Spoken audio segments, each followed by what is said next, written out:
तो भाई तोता बहुत समझदार है, वो नहीं आएगा, वो उड़ जाएगा। तो इस्लामाबाद के तोते उड़ा दिए।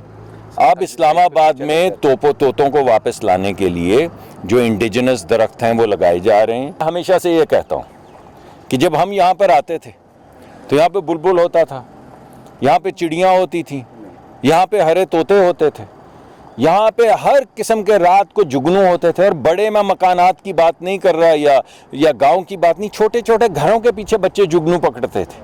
कहाँ गए वो जुगनू भाई, कहाँ गए वो तमाम तोते? जब आप ऐसे दरख्त लगाएंगे या ऐसे फूल लगाएंगे जिनके पीछे जुगनू नहीं आते, जब आप इंपोर्ट करके चीन से ऐसे दरख्त लगाएंगे जिन पे तोते नहीं बैठते, तो भाई तोता बहुत समझदार है, वो नहीं आएगा, वो उड़ जाएगा। तो इस्लामाबाद के तोते उड़ा दिए। अब इस्लामाबाद में तोतों को वापस लाने के लिए जो इंडिजिनस दरख्त हैं वो लगाए जा रहे हैं। अगर आप लोगों की कुछ सिफारिशात हों तो आप लेकर आएँ। हम इस स्प्रिंग कैंपेन में हम अपनी आप को बुला के, आपके साथ हमारी मीटिंग्स चलती रहती हैं, लेकिन हमारे जितने बीट रिपोर्टर्स हैं सबको बुलाएंगे, सबकी बात सुनेंगे, सबकी बात को इनकॉर्पोरेट करेंगे और स्प्रिंग कैंपेन में आपको दिखाएंगे यहाँ पर कितने दरख्त।